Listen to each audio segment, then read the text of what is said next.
Muqaddas kitob so'zlamoqda dasturi. Aleksey Alekseyevich Qozog'istonlik Eldordan savol. Chiqish kitobining 24-bobidagi 9 va 11 oyatlari shunday yozilgan: Muso, Horun, Nadov, Abihu va Isroilning 70 oqsoqoli toqqa chiqishib, u yerda Isroil xalqining xudosini qo'ydilar. Ammo shu bilan birga muqaddas kitobda hech kim hech qachon Xudoni ko'rmaganligi aytilgan. Bu oyatlarni qanday tushunish kerak? Xudoni ko'rishganmi yoki yo'qmi? Ha, yaxshi savol. U Xudoning yuksakligi, cheksizligi va to'liq tushunib bo'lmas tabiati bilan bog'liq. Xudo haqida gapirganimizda, kalomning hamma joyida Xudo insondan shunchalik yuksak tafsirlanadiki, odamlar uni ko'rish uchun hech qanday vosita yo'q. Umuman olganda, ko'rish qobiliyatining o'zi juda ajoyib hodisadir. Yaqinda men doimiy ko'z tekshiruvidan o'tdim. Hozir ular bu tekshiruvni ozgina qiyinlashtirilgan yoki chuqurlashtirilgani uchun ko'zini to'liq suratda olishadi. Siz unda ko'rish nervini, qon tomirlarini, ko'z qorichig'ini ko'rishingiz mumkin. Bu shunday nozik, shunday murakkab narsaki, uni Xudo insonga inom qilgan. Qizig'i shuki, u har bir insonda mavjud. Bu juda murakkab tizim bo'lib, uni buzish juda oson. Hattoki kichkinagina chaqaloqning ham ko'zlari bor va u hamma narsani bemalol ko'ra oladi.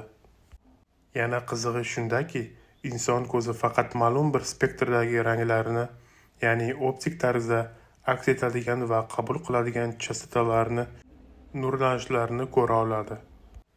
Biz bu chastotalarni tashqari bo'lgan yoki undan past va hokazo chastotalarni ko'ra olamiz. Demak, Xudo bizga o'z zarur deb bilgan narsalarni ko'rish qobiliyatini bergan. Masalan, magnit nurlanishi yoki radio to'lqinlari bor bo'lsa ham ularni ko'ra olmaymiz. Lekin bizda radio to'lqinlar yoki ma'lum bir nurlanish borligini aniqlab beradigan boshqa asboblar bor. Ya'ni, odamlar Xudo bergan aqldan foydalanib, ixtirolar qilish orqali yana nimadirlarni ko'rishlari yoki eshitishlari mumkin. Endi Xudo haqida gapirganimizda, bularning barchasini yaratgan Xudo o'z tabiatida shunchalik yuksakki, insonda uni idrok etish qobiliyati yo'q. Bizda uni ko'rish uchun vositalar mavjud emas. Miyamizda bu o'lchovchini qabul qilish imkoniyati yo'q. Aynan shu ma'noda Xudoni hech kim hech qachon ko'rmagan deb yozilgan. Ammo bu yerda Yuhanna xushxabarining 1-bobida Yuhanna samoviy otaning bag'ridagi aslida Xudo bo'lgan yagona o'g'li uni bizga tanitdi deb aytgan. Ya'ni Xudoni hech kim ko'rmagan, hech qachon hech kim ko'ra olmaydi. Lekin Xudo o'zini insonlar uchun cheklangan shaklda namoyon etgan. Filiplarga maktubining 2-bobida shunday deyilgan: Iso Masih Xudoning tabiatiga ega edi. Shunda ham u Xudo bilan tengligini mahkam tutmadi. Ya'ni, biz Xudoga qarab ma'lum bir tasavvurga ega bo'lishimiz uchun u bizga o'zini cheklab namoyon etadi va ko'rsatadi. Hech Eyfel minorasining kichik haykallarini ko'rganmisiz? Tasavvur qiling, sizda Eyfel minorasining kichik haykali bor. Unga qarab va uni ushlab ko'rib, Eyfel minorasini haqida ma'lum bir tasavvurga ega bo'lishingiz mumkin. Biroq bu Eyfel minorasining o'zi emas, shunchaki uning tasviri xolos. Bu tasvirning shakli va ba'zida xususiyatlari asl minoranikiga o'xshash, lekin u cheklangan tasvir xolos. Unda asl minorada mavjud bo'lgan ko'plab xususiyatlar yo'q. Bizning mavzumiz ham shunday.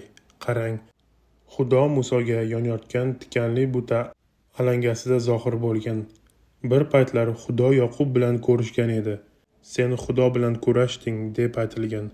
Xudo Ibrohimning oldiga 3 musofir qiyofasida kelgan edi. Ya'ni, biz Xudo har safar odamlarga yordam berganimizda o'zini ularga namoyon qilganini ko'ramiz. U odamlarga o'zini sal yaxshiroq ko'rishlari uchun shunday qilgan. Ya'ni, bu hollarning barchasida shu jumladan Chiqish kitobining 24-bobida tilga olingan holatda ham Xudo Isroil xalqiga bergan ahdning tasdiqlangani tasvirlangan va ular Xudoni ko'rganliklarini yozilgan. Xudo ularga o'zini ko'rsatish mumkin bo'lgan darajadan ko'ra ko'proq ko'rsatgandi. Ajoyib. Rahmat Aleksey Alekseyevich. Rahmat do'stlar, biz bilan qoling.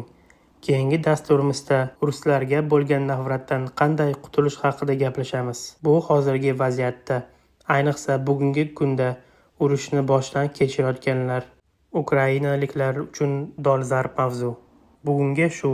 Xudo sizni marhamatlasin.